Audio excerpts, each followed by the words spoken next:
Hello and welcome to another edition of Capper Comparison Picks. I'm Rand. Today I'm going to give you the Capper Comparison Picks for some select prelim fights for UFC Vegas 42. But before I get into that, I just want to do a little quick recap of how I did last week. Mixed results. Overall, I went 9-5. Not bad. What's good though is overall on my betting, I went 8-1. So we're gonna go over that. I'm not gonna go over all the 9 and 5. I'm gonna go over the ones I did get right. I'm gonna, speak a little bit about them. Okay, Melsik Bagdasaryan took care of business against Bruno Souza. That was an easy pick. There was almost a Capper consensus on that. Then I'm very proud of Beast Boy Chris Barnett propping my KO second round. As you can see, I put within distance, and that's how I made the bet, so I cashed on that. Unfortunately, Phil Hawes, he got knocked out round one by Chris Curtis. I did take a hedge bet on Chris Curtis to win in round 3 knockout, because that's what he said he was going to do. But my overall pick was Phil Hawes by decision, so that was the one I got wrong out of the 8 that I placed bets with, or out of the 9. I went 8-1 on my 9 bet, my show picks. Then I have Nasruddin Imavov. I had him by decision, but he took care of Edmund Shabazian, round 2 knockout. Bobby Green took care of Ally Quinta. That one I flip-flopped. I ended up going with Ally Quinta because of the face-offs. I didn't like Bobby Green had that juggalo face paint on, and Ally Quinta seemed like he was more intense. And I was originally on Bobby Green, and that's what I placed the bet on Bobby Green because I made it at Showtime, like I do at the end of every show. I place the parlay. So I got him there, but on Tapology, I switched my pick to Ally Quinta. But it's, hey, cash it in. It's a win. He took care of business round 1 knockout. I had him winning by decision, so no prop pick there. But anyway, I did get this whole parlay because Alex Pereira, as expected, got the knockout. I said it was going to be round 1. It happened to be round 2 because Michailidis, he did do a little wrestling round 1, so managed to stay off that knockout. Then finally, the last show I did was I did Marlon Vera within distance.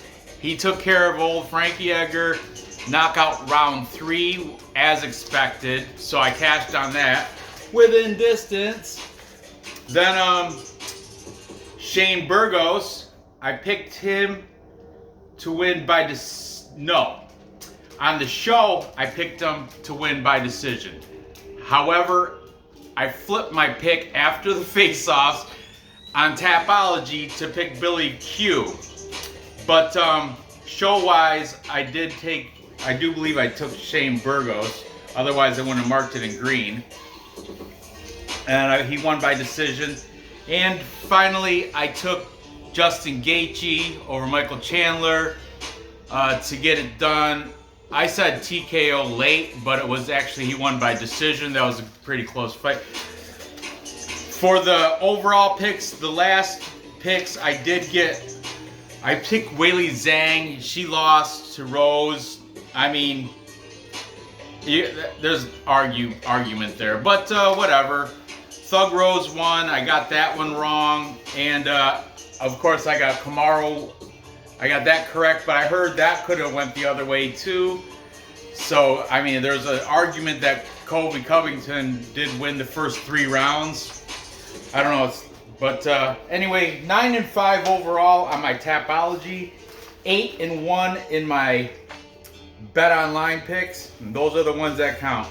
So, anyway, let's get into UFC Vegas 42, the free fight night.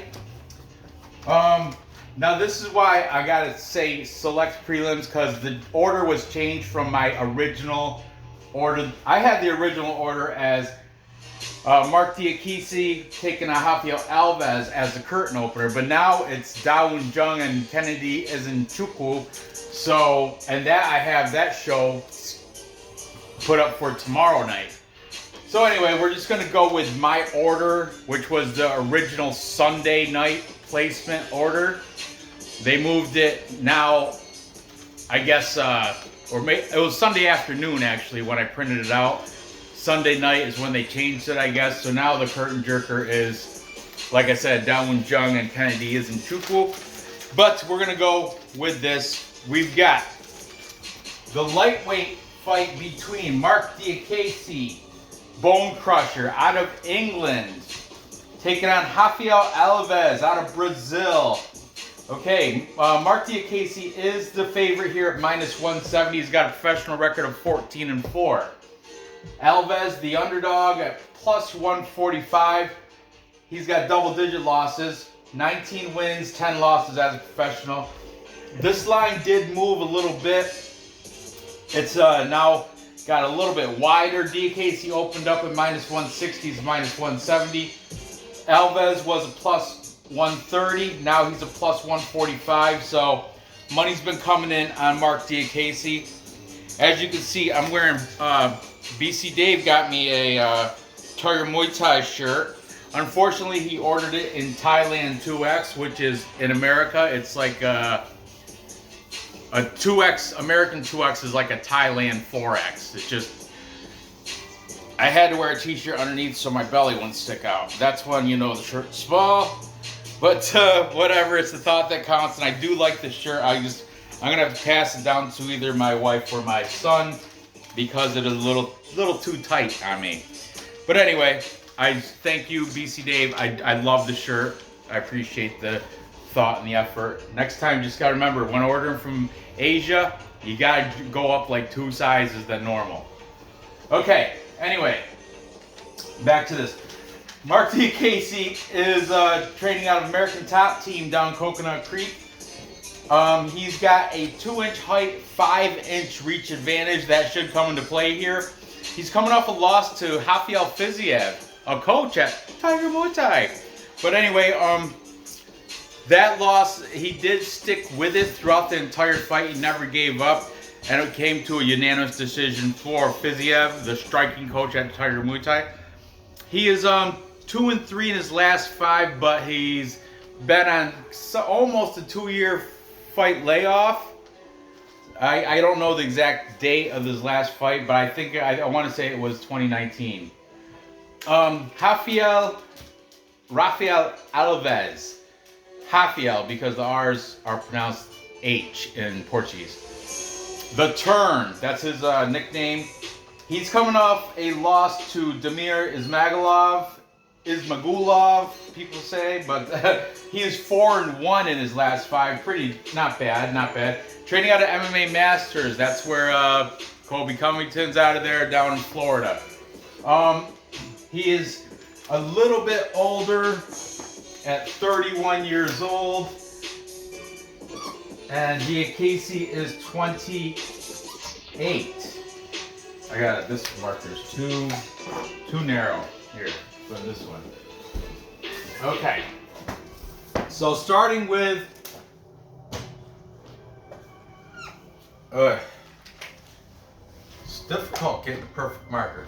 Starting with the favorite here in Mark Bone Crusher Diakiese, we've got MMA Pick'ems podcast. That is my friend Ray.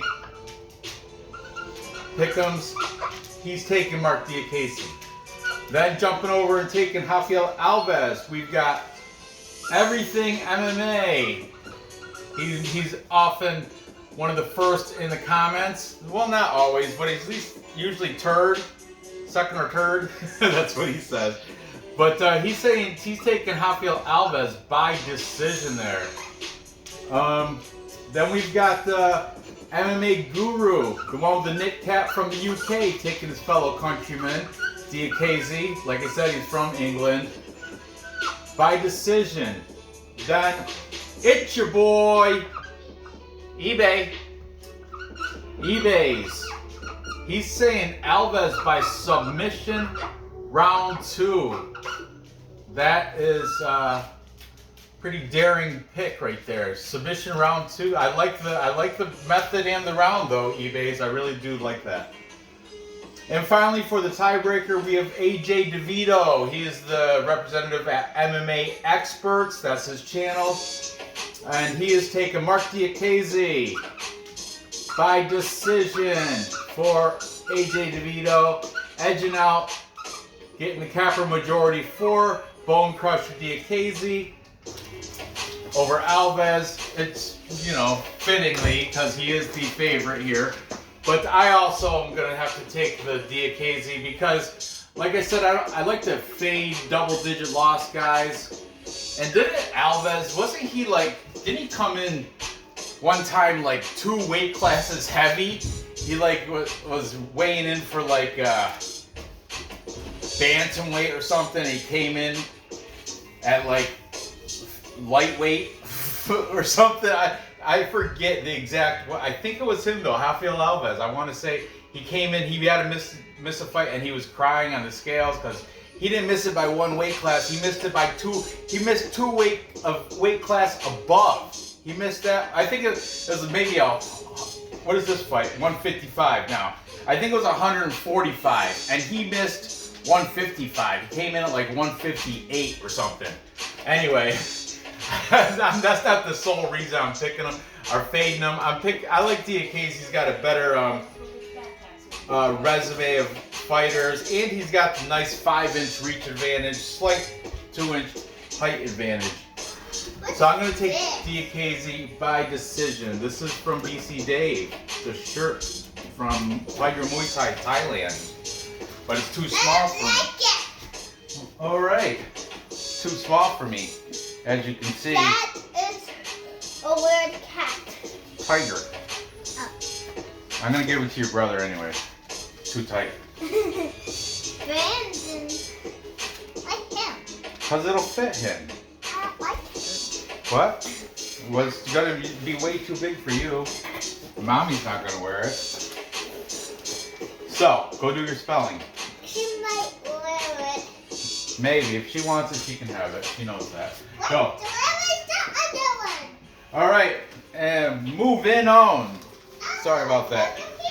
Next, we have the female flyweight fight. Like I said, this is not in the correct order. Now this is moved up toward the top of the prelim card.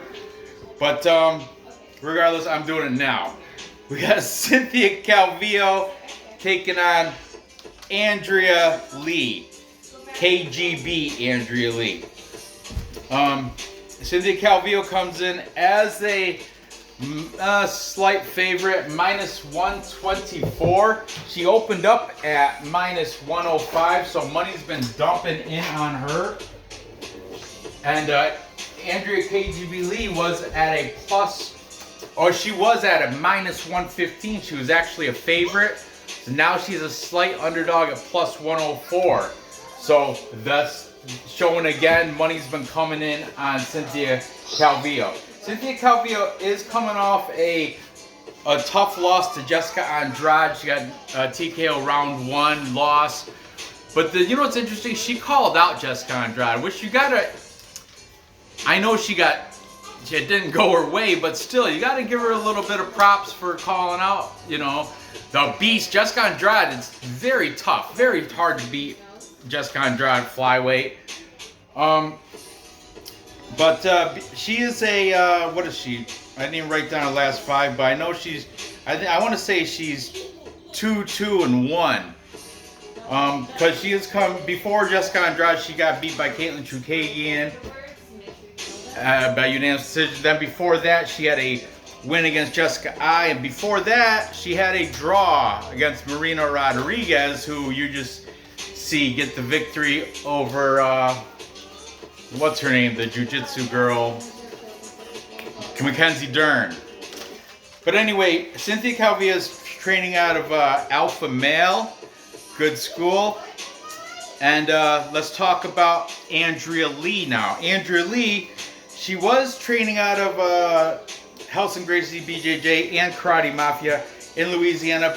But however, she did not return to any of those because She said there's problems with travel, interstate travel. The only problem she would have is if she was unvaccinated. And I don't quote me on this, but I think Andrea Lee is an anti-vaxxer.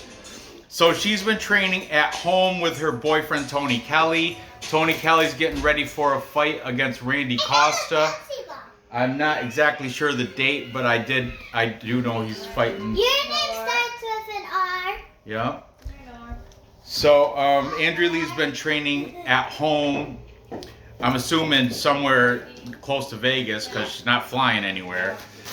And she's training with her boyfriend Tony Kelly. Okay.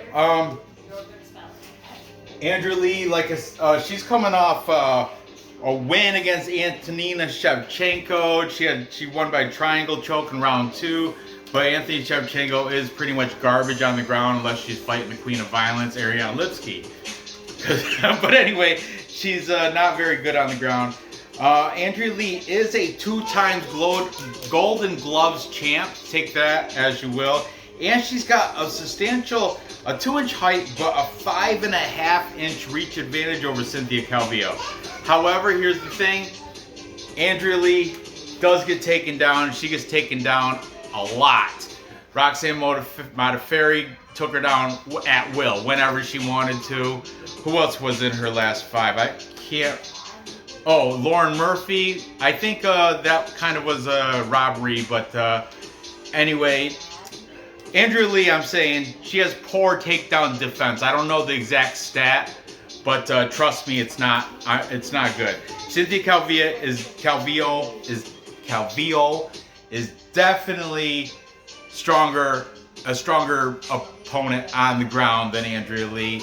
She should be able to use control time. But let's see what the cappers have to say before I get carried away here and give you my spiel. Taking Calvillo, we've got the MMA guru. He's taking Calvillo. He didn't say how, but I'm assuming he's going to say decision. Then we got Everything MMA. He's also saying by decision. All these links to these cappers will be in the description. I urge you guys to check them out. Everything MMA, he's just starting out, so give him some slack. But he does have some decent content. MMA Pick'em's podcast. Ray is also taking Calvillo by decision. You see how this is why the money's dumping in on her because of her wrestling. Then we got It's Your Boy eBay's taking Calvillo by decision. And to complete the capper consensus is nobody because the contrarian pick, AJ DeVito from MMA Experts,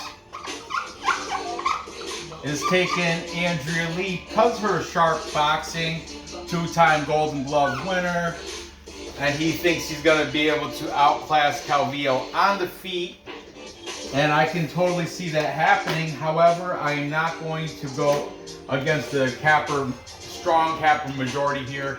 I got to take Calvillo. I got to take the wrestler here, 9-3-1. Side note, James Lynch said that, I know he's not on this show, he's going to be I'm going to use him tomorrow's show, but James Lynch said Calvillo has 2 fights left of her contract, and if she gets an L here, this is the second to, she has 1 more fight in her contract after this one, and if she gets an L here, she's not going to want to be put in that position. So she's pretty much, they both want to win, but Calvillo, she's more like her contract is going to die out. I don't know he didn't mention anything about Andrea Lee and her contract dealings, but I think Calvillo needs to win this more. So I'm going to take that edge, and I like the capper majority picking her, and I like her wrestling. Like a lot of these guys said, she's going to be able to take down Andrea Lee at will and control her on the ground, get that control time, edge out a decision over Andrea Lee. There you have that. Moving on. Next, we have this banger of a fight. This is a good one. We've got Caramel Thunder, Miguel Baeza, taking on the Ox Fighter, Khaos Williams. Khaos Williams' real name is Colin, by the way, I heard from my boy eBay's. But anyway, little extra note there. Let's talk about the favorite, Miguel Baeza. He opened up at minus 145. His money's been coming in on him, though. No. Actually, money's been coming in on Khaos Williams. Khaos Williams was a plus 125. Now he's in plus 110. Baeza was a minus 145. The line is getting tighter. It's at minus 130. That means money's been coming in on Khaos Williams, the underdog Ox Fighter, on Colin. So tightening up these odds. Baeza, 10-1 though. He is the favorite. He trains out of MMA Masters. They're coming in mob deep for this card. He's got a 2-inch height advantage. He's coming off a great fight loss. It's a loss, but still, nonetheless, a great fight against Santiago Ponzinibbio. He lost by unanimous decision. However, he got a contract deal after that fight, so he had to make a good impression of that. He had that not quit attitude. He came in round 3, guns a-blazing, trying to get he knew he was down, and he was trying to get that win. But he's 4-1 in his last 5 as a pro. He's taking on Khaos Williams, the Ox Fighter. He's coming off a win against Matthew Semmelsberger. He's also 4-1 his last 5. His one loss was to Miguel Pereira. Miguel Pereira beat him unanimous decision. It was kind of a weird fight. Khaos Williams, even though he's the shorter fighter by 2 inches, he does have a 2.5-inch reach advantage, so he's got kind of like those gangly arms, you know what I mean? He fights out of Murcielago MMA. That's who else is out of there? Joaquin Buckley, who I know has a fight against Abdul Razak Al Hassan coming up. I want to say sometime next year or maybe next month. I don't know. But anyway, let's see what the cappers have to say about this welterweight showdown. Oh, it's a good one, man. I'm still on the fence. It could go either way, but let's see what the cappers have to say in this. Starting with the favorite, Miguel Baeza. We've got MMA experts, AJ DeVito.